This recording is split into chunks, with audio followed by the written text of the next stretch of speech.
Good morning, everybody. My name is Lisa Martin, and I'm delighted to welcome you to this webinar today, Exploring Zero-Emission Mobility. This is the fourth of 5 webinars that we're running here at Steer this week on our Movement Matters series, exploring the question of net zero by 2030. Is it fact or fiction? I'm delighted to be joined today by 2 speakers, Tim Middleton from Kent County Council and Nathan Piper from InstaVolt. And together, I hope that we're able to give you perspectives from both the public sector and the private sector about the work that they're doing to progress towards zero emission mobility. Why is this important to us? I think we all know that given transport and especially cars are the largest source of greenhouse gas emissions, it's really important that we get this journey right in terms of enabling people to give up petrol and diesel vehicles and move to zero emission vehicles if we're going to reach our net zero ambition. So with no further ado, I'll explain the format of the session. Tim and Nathan are each going to present for about 10 minutes each, and then we're going to move into a Q&A format. The session will be recorded, and we're really welcoming, please, of you to ask us some questions using the function that you should be able to see on your screen now. You can just type your name and your organisation, please, and then we can say who the question is from to our speakers and ask any one of them a question at any time. We'll save those questions up to the end and come back to them after their presentations. So with that, I think we'll get going, and I will introduce Tim Middleton from Kent County Council, and he leads Kent's rollout of electric vehicle charging infrastructure. The council is working on a number of projects across the county to provide a coherent charging network at all levels and ensuring those without off-street parking will have access to chargers when needed. Thank you, Tim. Over to you.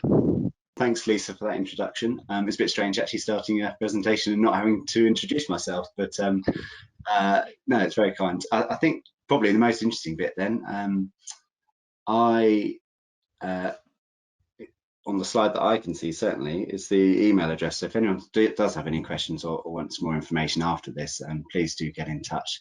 Lisa, I can't see these slides on my camera, or I can see a black slide with my name on it.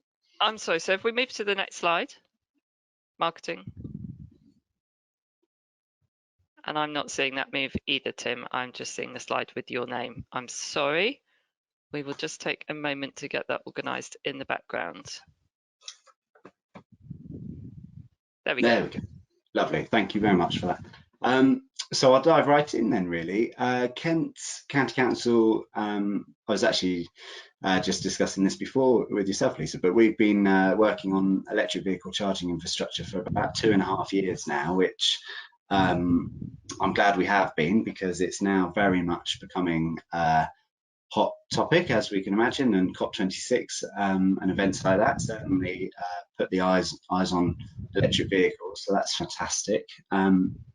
One of the biggest projects that we've been working on to date, which is what I'll start with at the moment, is a district-wide charger network. So Kent County Council, we're in a two-tier authority. So we've got Kent County Council as a highway authority, and then 12 districts under there.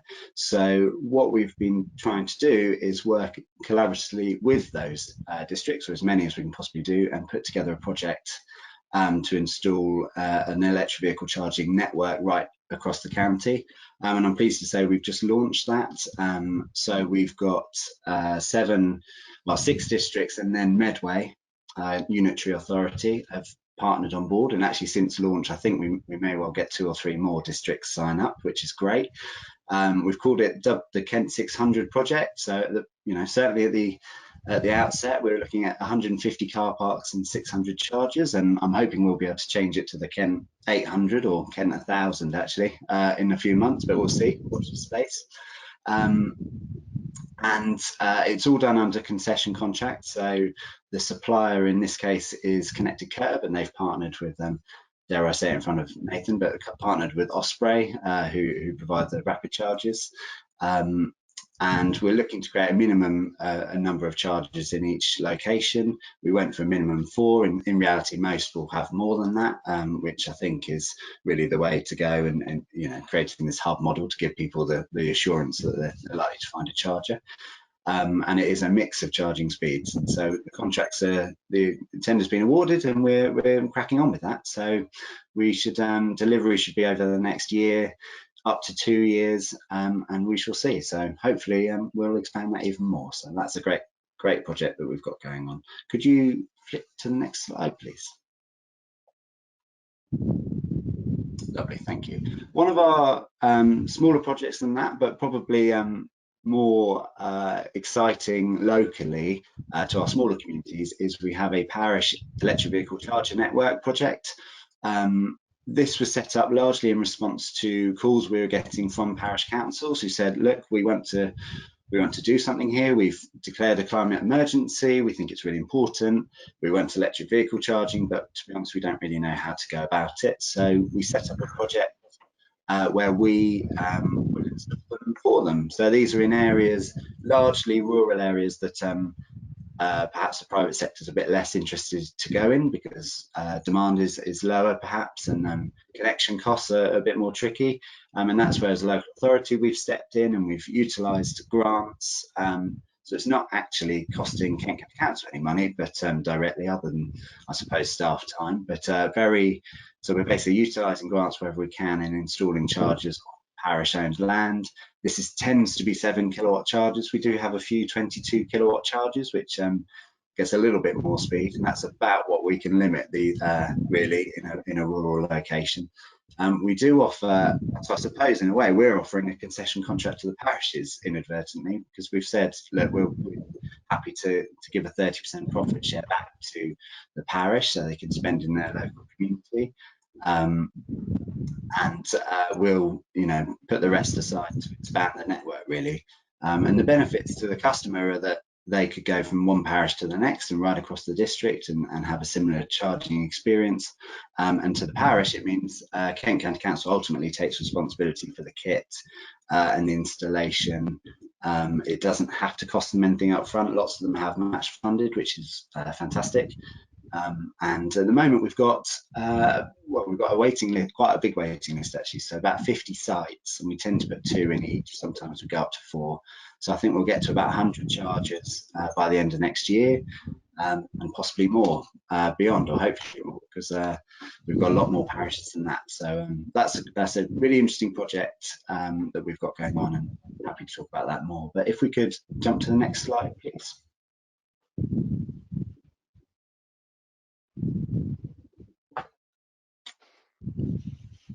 Lovely, thank you. One other project we got going in is a rapid taxi and private hire vehicle network. It's not as large in terms of scale. We're looking at 14 chargers, which are dual headed, so 28 bays as it were. 28 taxis or private hire vehicles can charge. In the interim, we do open this up to the public, so we'll keep one dedicated bay for taxis and private hire, and then one for the public usually. It's really, this project, as with many of them, trying to solve the chicken and egg scenario of, you know, well, I can't get an electric vehicle until there's a charger I can use or a good network. But of course, it's tricky sometimes to put the network in when you don't have the vehicle numbers to support that. So that's what this was for. We did get some funding from the Office for Low Emission Vehicles back in the day, now the Office for Zero Emission Vehicles, for this, but the company that installs them, Swaka, they also match funded here. Very difficult project, it would transpire. Lots of them end up on highway, which is extremely difficult, it turns out, to put rapid chargers in. Finding the connection to the grid is particularly challenging. And that is why this project has been going on for quite a while. So yeah, really interesting challenge and a good learning curve, certainly for us, but yeah, a good one for encouraging take up of electric vehicle taxis. Next slide, please.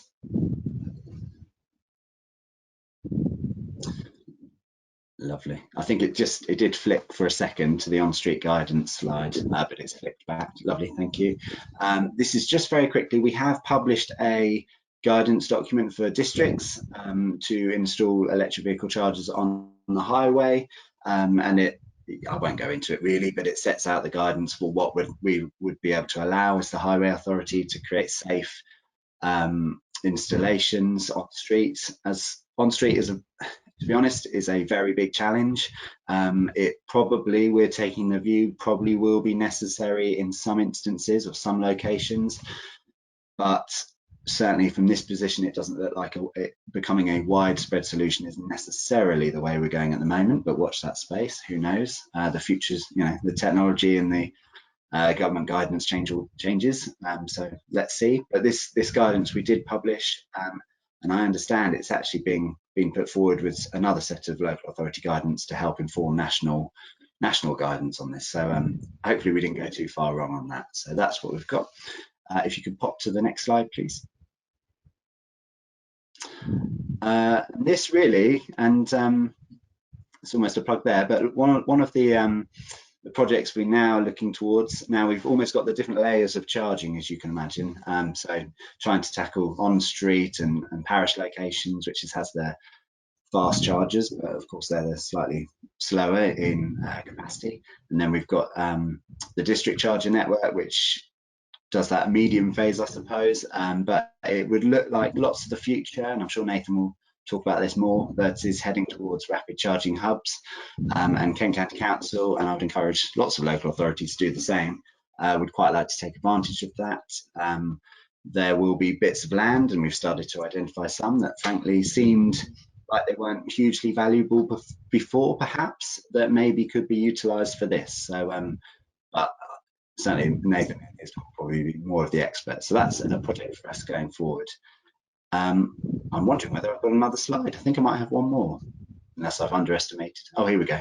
Thank you. And it's just a bit of an overview of some of the other bits we're doing in Kent. We're obviously looking at our own fleet and our own buildings as well. I've talked, obviously, all the projects I've talked before are largely focused on the public network, but our own fleet of vehicles will be fully electric by 2030, if not a lot sooner, frankly. The leasing contracts for many of these things run for a set period, but many of those finish well before then. Always tricky with larger vehicles. As you can imagine, the technology hasn't quite caught up. So that's a sort of one for the future, but I'm sure will develop quickly. We do have a project called the Kent Revs. So that picture of the van in the screen is one of the vans. And what we do is we allow local businesses in Kent to hire or have a loan of an electric van for free for a couple of months to see how they like it, see how they get on. So they can try it, see if it fits for their business need. Helps give us feedback and helps them sort of steer towards what their future might look like electrified. And as I said, with our depots and offices, that's something we are looking at massively. As we're converting the fleet, obviously we need charging for our own staff and those fleet vehicles, but actually lots of these, especially with the dare I say it, the pandemic, I'm not sure if we use that word these days, I don't know. With what's happened recently, it's changed the way we're working, as with lots of organisations. So actually we're looking at that estate differently now and seeing what opportunities there are there. So that's another project that we have going on. And I believe, unless I've underestimated how many slides I've created, that might be the end. Yes, it is. Brilliant. It was. Thank you, Tim. That was really insightful. You covered a lot of ground there, and I'm really encouraged as well to see that you're thinking about all users, all potential users in the county, down to those even in the more rural areas who obviously have more limited opportunities sometimes to make that move to zero emission mobility. So great to hear about that. Before we get into questions, and I've jotted down too many already, we will move to our second presentation from Nathan Piper. Nathan is speaking to us from InstaVolt today, and InstaVolt is the largest network of owner-operated rapid electric vehicle charging stations in the UK, providing on-the-go recharging. Nathan's role is to lead the rollout of rapid charging stations across InstaVolt's KFC and Costa Coffee portfolios, while expanding the company's offering, driving a fleet product to support businesses electrifying their fleets. So over to you, Nathan. Thanks, Lisa. Thanks, Tim. If we can go to the first slide, that'd be appreciated. This presentation is going to give an overview of the InstaVolt network, the challenges and how we achieve zero emission mobility in the UK. We feel it's important to provide adequate information that helps explain the public charging market and helps businesses, local authorities and landlords find the best solution for their portfolio. As Lisa said, I welcome any questions at the end in the following Q&A session, but please feel free to contact me with the contact details as well. Today, InstaVolt is one of the largest owner-operated rapid charger networks in the UK, with over 700 rapid chargers and growing weekly. InstaVolt installed between 50 and 150 kilowatt rapid DC chargers, capable of delivering around 250 miles of range in around 30 minutes. Our offer is 100% fully funded, meaning there is no upfront or ongoing cost to our partner landlords. We're a network that keeps the customer at the heart of our business, with over 99.7% availability across the network and all maintenance delivered by our internal team of service engineers. Our customer service support lines are 24/7 and they're supported by the AA, meaning help is on the hand around the clock when needed. InstaVolt are proud to be one of the first charge point operators to offer contactless payment methods, and today this stays standard across all of our infrastructure. All of the electricity supplied through our chargers comes from 100% renewable energy sources, such as solar or wind farms. It means landlords can be sure they're doing the best they can for the environment when partnering with InstaVolt. We're pleased to have achieved ROSPA Gold this year. Having previously secured Silver Award in 2020, this shows our commitment to creating a safe environment for landlords, staff, contractors and customers. If I can have the next slide, please. The EV industry continues to grow, and today there are more than 340,000 battery electric vehicles on the roads. And 2020 saw the biggest annual increase of electric vehicles registrations in the UK. 92% of electric car drivers, even those with off-street parking, are relying on a public charging at least once a month. This number will only continue to grow as the UK moves towards a ban of internal combustion engines by 2030. Year to date, the BEV market is up 86%, and again will continue to grow, accelerating the need for reliable and hassle-free public charging.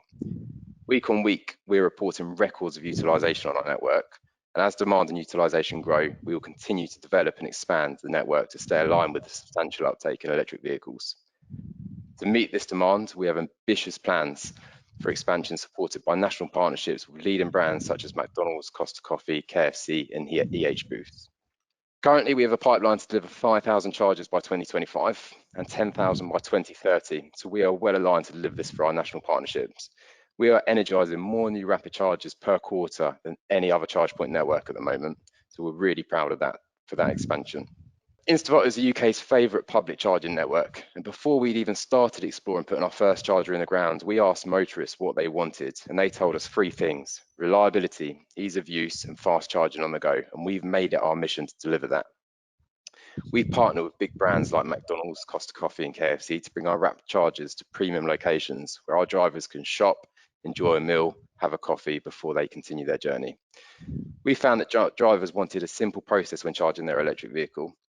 They wanted the experience to be as easy as filling a petrol or diesel car, which is why we were the first charge point network to introduce a contactless payment methods across the network. We're able to offer drivers really simple competitive pricing, only charging 40p per kilowatt with no monthly subscriptions, meaning drivers will only pay for the power dispensed to charge their electric car. An open network, all chargers have CCS and CHAdeMO connectors. Chargers are equipped with all contactless payment terminals and supported through our 24/7 hour helpline, which is managed by the AA. And finally, we offer industry-leading network availability of 99.7%. We understand that local authorities, business owners and fleet operators are increasingly demanding more environmentally friendly transportation options in response to concerns about climate change.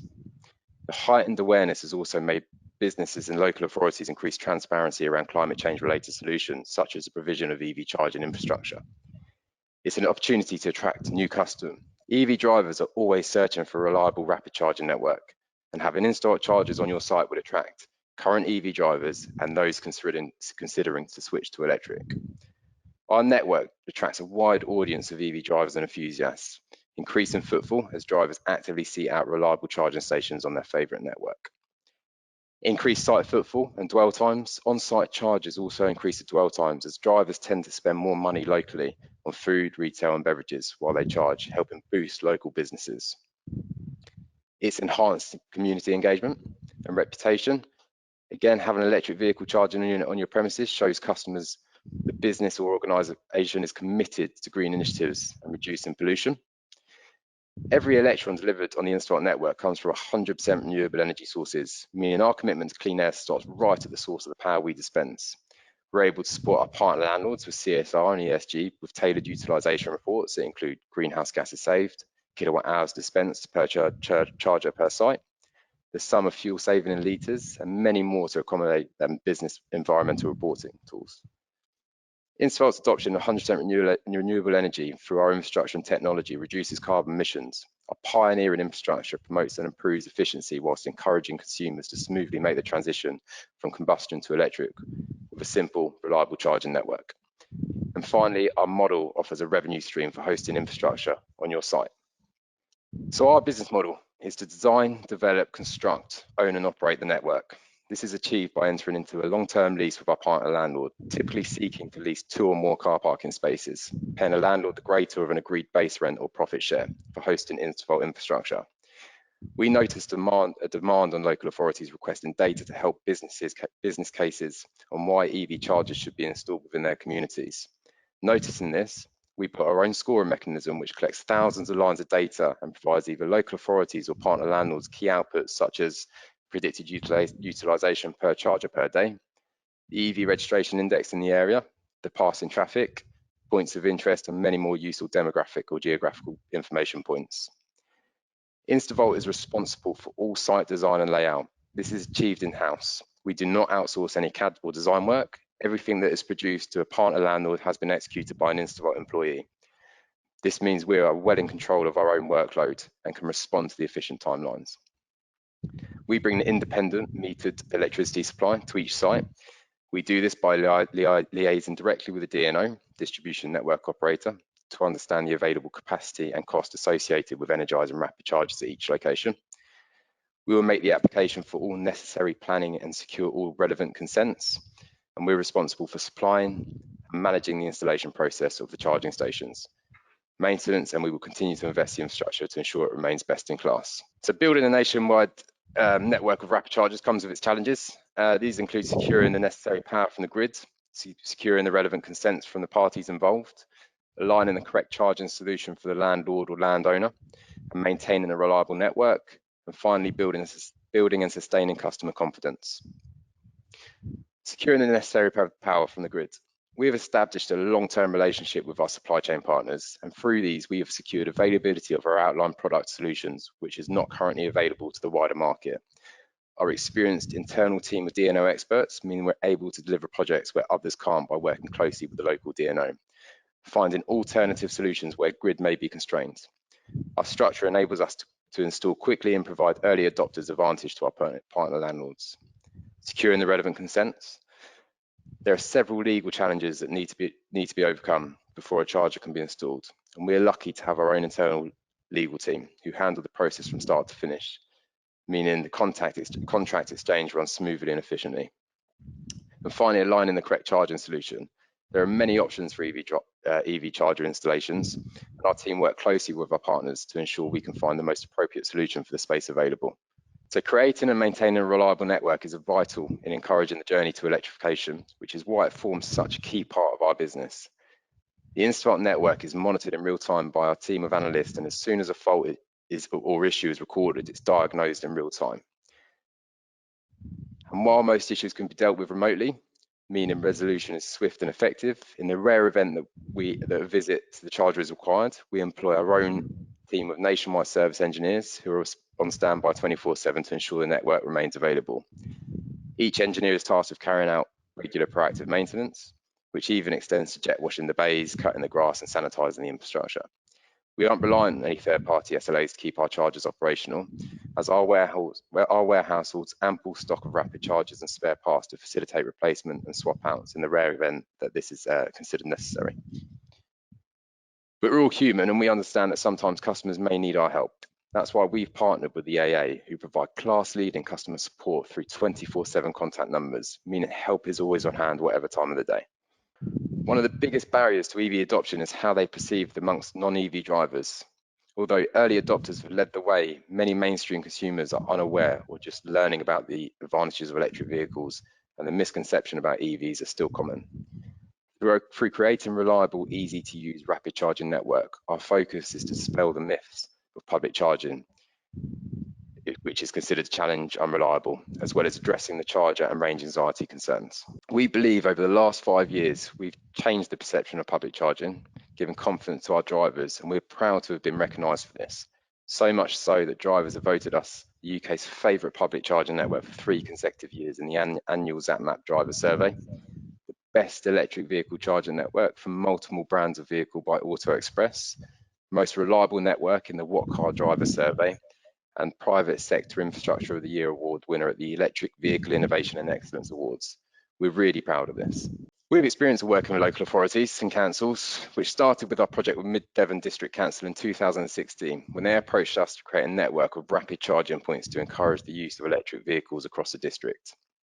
The move was welcomed by Devon Council, as InstaVolt installed the chargers for free and the district received a financial boost from the installation of the rapid charging points. The council have been in receipt of the rental income from the chargers since 2016 and will continue to do so for the full term of the lease. Income from the chargers is vital for further investment into the further green measures for the council. This is just one example of a council that we are working with, and recently we've worked with Somerset West and Taunton with the rollout of rapid chargers across their district too. Thank you for that presentation and really giving us a much better understanding about the processes that you're going through and putting that rapid charging infrastructure here for us to all benefit from. So thank you. It was interesting. You also put up a slide there on the myths, and one question relating to that. You've talked about how, you know, last year we saw the highest number of electric vehicles being sold in the country. We're really seeing more of that mix on our roads. So do we think now that the challenge, the barrier of range anxiety has gone away for consumers? I think there's still an element of it there. It's a really difficult one because we try and dispel that myth with what we're doing. Obviously, putting infrastructure in the right places, ensuring that, you know, people can charge when needed. You know, probably 2 years ago, you wouldn't be able to drive to Scotland on our network. We're obviously stopping to charge. Today you can, and it's really getting rid of that range anxiety. And it's still, I think it's still there. I think it still takes time to go away, but it's got to the point now that 700 rapid chargers in the UK, we're massively growing. The expansion of 5,000 by 2025 and 10,000 by 2030. We've got the partnerships to do that. So we're knocking down the barriers and we're doing it quick. Thanks. And Tim, from your perspective, do you hear a lot about range anxiety for the residents of Kent? I think I did a couple of years ago. I think I'd agree with Nathan. I think it was a more prominent issue. It seems to be more that the issues or the sort of barriers are somewhat changing. And I think as from a local authority perspective, we're certainly seeing a bit more of a challenge because between those who've got off-street parking and those who don't really. So if you've got off-street parking and that is still so if you've got your driveway and you've got a charger there, that is still, the data shows that is where most people will charge up, and they find that they actually don't need to charge up every night at all. In fact, they'll, you know, it might be once a week or once every 2 weeks often. So then that's fine, and then they can go and use InstaVolt or other people's rapid charging network when they need and on longer journeys, and that's absolutely fine. That's great. However, I think something around 40% of those homes, in particular in Kent, don't have off-street parking, and that is really, I think, where lots of the anxiety is building. And as local authorities, we've got to see how we can respond to that and work with the private sector to solve that. So I think range anxiety is there. I think, I don't know, it's quite interesting, and the debate seems to change slightly to, right, well, you've got chargers in that location, but now we want even more chargers. It's the anxiety of not being able to get to the charger, where it might not be maintained or it might not be, it might be full. So that's a different anxiety. So ensuring reliability and availability is a different challenge there. keeps us on our toes, right? To be solving a different challenge every day. So that's a good new challenge to have, I think, in that respect. Some questions coming in from listeners now I'll move to, and thank you for those. And just to keep encouraging people to type those questions into the chat, and they are being passed to me as we speak. And a question here from John Carr at ATGO. He asks, I think this is a question for both of you, are you installing in car parks that are at interchanges with public transport to slow charge by day whilst using more sustainable transport than no occupancy? I'm not reading this very well, or I'm not getting the words. I think the question is, are you installing and chargers in car parks, going more to mobility hubs, so whether that's at train stations or other places where people might be switching onto public transport? Do you want me to start that one, Tim? So the question is yes. However, our chargers are suited to sort of high footfall, low dwell time. So more sustainable sort of transport. If you're looking at park and rides or train stations, that we will certainly do taxi hubs to support that. You know, we're looking at the wider picture as well as obviously bus electrification, all that kind of stuff. So the question is yes from us, but in terms of enabling customers to charge their vehicle whilst they jump on a public transport, it doesn't fall with it in our business model, because you're more suited to your AC unit that can charge your car typically for 7 hours whilst that person goes and works or does what they need to do. So the DC side of it, absolutely, taxi hubs, depots where there's quick churn, yeah, absolutely for us. Okay, thanks, Nathan. And Tim? Yeah, I think obviously as local authorities, and in the presentation we've got the whole stretch of charging need. It's a strange new world, isn't it? Because I suppose the petrol and diesel refueling that we know are probably aligns, if I'm not putting words in your mouth, Nathan, more with your model of you go and you top up very quickly and then you carry on your way.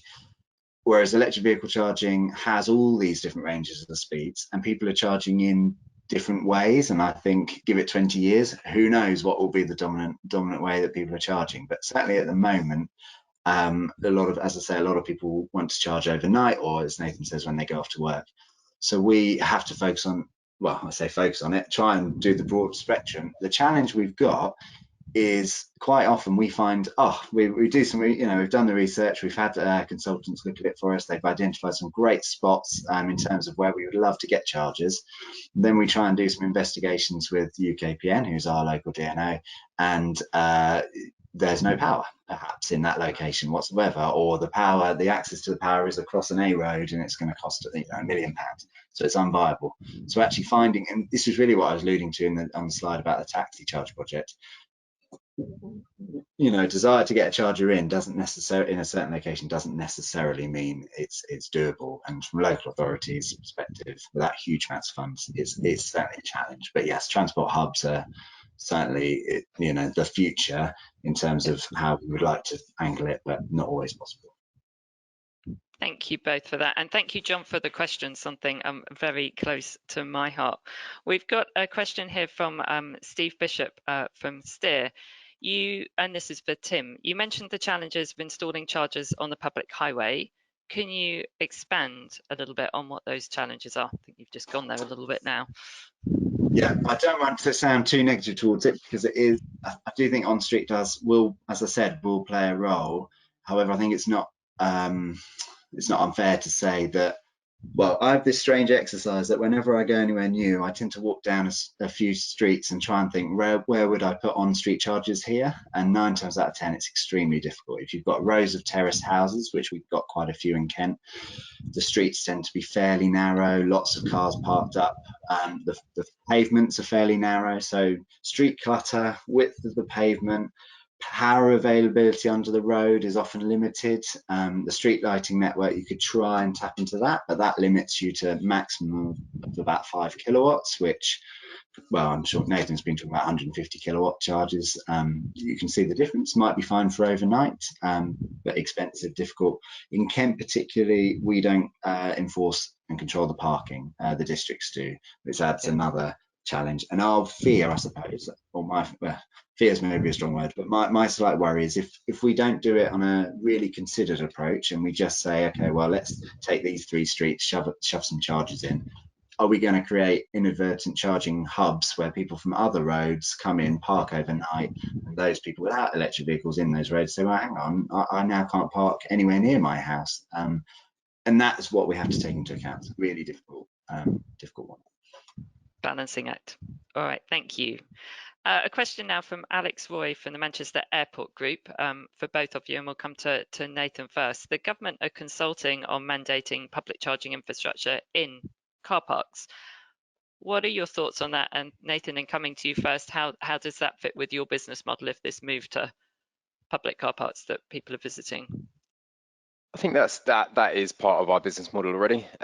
You know, we are looking for public accessible car parks 24/7. So it's already part of our business model. But look, we're all for it, and the more pressure the government can put onto it, then fantastic. Look, we're there to answer landlord and business operator questions. And I think, you know, we get a lot of inquiries about, you know, closed car parks where we want, because our business model is fully funded, we want quick churn, we want people using the chargers for a couple of reasons. Obviously, paying the partner landlord a agreed base rent or profit share, whichever is greater. Obviously, it's a benefit to them, but also we want to return our capital over the lease period. So we're all for it. Thanks, Nathan. And Tim? I think we've responded to the formal consultation as Kent County Council. I think, although it shows the intent, and I understand that, and our Kent 600 project, as I was talking about earlier, is exactly taking that, public car parks, 150 of them. However, having started to go through that process and look at power availability, I'd be interested to know, I think that a little bit more thought might have to go into how we fund those car parks that literally don't have the power to do it, because the grid will need upgrading, or the power access is so far away across multiple people's land. And actually, I would possibly suggest that not every car park is necessarily, most probably, but maybe not everyone is necessarily perfect for charging, or necessarily needed. So maybe a little bit more nuanced than the headline of make every car park have to have charging. I think it's going to be the reality, but I definitely think they're great places for it generally. Yeah. Thank you. That makes good sense. A question I'm keen to fit in before we go to another from those listening is that many EV supported policies mean that driving a car is becoming more attractive relative to using other modes of transport, and for a long time we've been trying to promote more people to use public transport to travel by active modes, and those are still really good things to do. So how can we ensure that the EV adoption improves social inclusion by improving access to all modes of transport? Tim, shall I come to you first?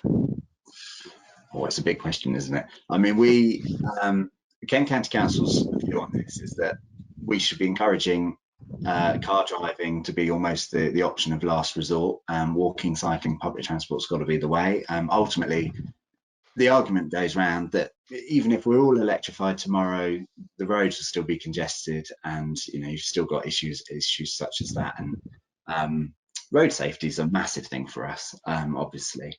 So electrification as a last resort. However, in locations where we're in, it's largely rural. The reality is lots of our residents and businesses absolutely rely on a private vehicle. So that's absolutely fine. Let's get them into an electrified one. I suppose the sort of internally, when we're deciding almost those decisions about what happens to road space, which is ultimately what it all comes down to, are you creating a bike lane that possibly reduces the flows of traffic, vehicles? Well, there's a decision there to be made. It shouldn't, in some respects, the electrification shouldn't make too much difference. We should be thinking, right, how are we moving goods and people? And that's ultimately the team that we sit in is responsible for efficiency in the network. It should be as clean as it can possibly be, but let's try and focus on the people and goods. But I don't profess to have an answer to this. It's a really difficult one, and almost on every scheme we come up with has to take a good hard look at that one. So really difficult. Thank you. I agree. It's a difficult question. It's one we have to keep part of the debate, I think, to make sure we're we're designing for everyone. Yeah. Nathan, I'm going to come to you with a question Benoit Dufart from Argent has asked directly to you. What is the average lease term that you usually seek? It's really ranging on the location. Now, a lot of factors are taken into this, and I won't go too much detail due to sort of commercially sensitive, but you know, they're typically between 15 to 25 years. Thank you. That's helpful. It was a very particular question. That's a good answer, and I'm sure he can follow up with you directly if he wants to understand more outside of those commercially sensitive aspects. We have a question now from Hugh Jones, our Chief Executive here at Steer, and he is asking, where would you like to see innovation focused, and what would you like to see in order to make swifter progress to net zero? Tim, let's come to you first. Okay. Well, what a big question. Loads of innovation, I suppose. I think the bit that and I think it's fair to say, because I've said it directly to officers at DFT, Department for Transport, is I think local authorities are very keen for clearer guidance on the role that we are going to be expected to play in the charging infrastructure. I think it largely has inadvertently fallen to local authorities, and I'm all for that. It keeps me employed. It's great. I think it's fantastic. However, it's currently not a statutory obligation, so I think ultimately the decision needs to be made. Where does funding go? Does it go to children's services, or does it go to electric vehicle charging or something else? And if it's not a statutory obligation, that makes it difficult. So some clearer guidance, which it sounds like the government's heading that way anyway. That would be massively helpful. In terms of innovation, on-street charging is a big unanswered question for me at the moment, and particularly how we sort of rebalance this debate about those who have a driveway and can pay their VAT on electricity at 5% versus somebody who doesn't and therefore has to pay the full 20%. The margins of on-street charging are quite slim, which makes finding, it makes it more of a challenge, I suppose. So for me, the innovation is around policy that I'd probably be more interested to see certainly from my office level. Thank you. And Nathan? I would agree with Tim on the policy. I think you could speak to a lot of local authorities and councils, and there's no real structure and guidance of which route they should go and how they execute it, if you like. And I think it's an educational piece, and a bit of free will, if you like, is probably the response that I've got. So yeah. Brilliant, thank you. I'm conscious we are approaching 10:45. We've got a couple more questions coming in which I don't want to miss, and this one is from Bronwyn Thompson at the Clarion Housing Group. Thank you, Bronwyn, for your question. She's asking, looking forward, context is newly built garden communities. How would you see those ideally set up for electric vehicle charging? Sorry, can you say so for garden communities? So thinking about sustainable garden communities where we're building large housing developments outside of our urban centres at the moment, how can we ensure really good design in those communities which allow for vehicle charging? Are there any good examples you could point to or aware of? Any work you're doing, maybe Nathan, with those types of communities? Yeah, I guess it falls down to the location, what's around the amenity and driver facilities. We're seen to place our chargers in locations like McDonald's, Costa Coffee, EH Boost, KFC, many other places as well. We do a lot of council-owned car parks. But what we require is, people, when they charge their vehicle these days, they want to do something. They want to stretch their legs, grab a coffee, a basket of goods, wherever that may be. So I'd say, look, 100% can be supported with electric vehicle charging. I think the right charging solutions got to be tailored to that. So, if there's no on-site driver facilities, how do we overcome that? And then obviously if it's residential, that falls down to the AC side for home charging installations and all that kind of stuff. So it's really down to location and what driver facilities are there, driver amenities. Thanks, Nathan. And Tim? So I would just say, just to add to that, ducting, to be honest, passive provision, new housing developments going in, make sure it's just understanding, which I'm sure, to be fair, it will be happening, I'm sure. But if everyone's heading towards heat pumps and everyone is heading towards those properties that do have a driveway heading towards an electric vehicle charger, then securing, enforcing the grid to allow for that will be massive. And then ultimately, it's so much easier to put in a duct of, electrical ducting when you're creating the car parks and creating those areas than it is afterwards. And power, I think, came up on both of our presentations about one of the biggest challenges, only because you've got to pay to dig up the roads, which is expensive. Yeah, thank you, Tim. So a final question to finish, and it would be great to get a response from both of you. But if you had one ask of the government in respect to zero emission vehicles going forwards, what would it be? I think it falls back to the question I answered just a while ago. I think it comes that giving local authorities and councils a bit of free rein on what they can do. Thanks, Nathan. Yeah, I think it is some very clear guidance on and some, ideally, a range of options, but sort of standards across the country that we can follow, because at the moment I think every local authority is trying to work it out themselves, and that's absolutely fine. The market's changing all the time, but some maybe a bit more of a steer on what it is that we will be expected to do, and if we can therefore plan for that. But it's difficult at the moment. Yeah, no, a really good point from that local authority perspective. As customers, we're travelling around the country. We want consistency where we're going. Excellent. Well, thank you so much. I think that's where we need to wrap up for today. But thank you to Nathan and Tim for the presentations and answering those questions so well. I want to thank everyone who's joined us this morning, in particular for the questions that have been coming in. They've been fantastic. We've recorded the session. We'll be writing up a short note, so do make sure you log back onto our website and find that if you want to hear some of those questions in a bit more detail.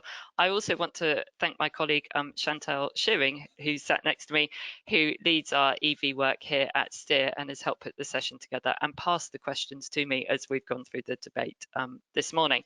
Before we go, a final shout out. I said at the beginning this was the 4th of 5 webinars that we've been running this week. There's one more to come tomorrow on raising green finance. That will start at 10 a.m.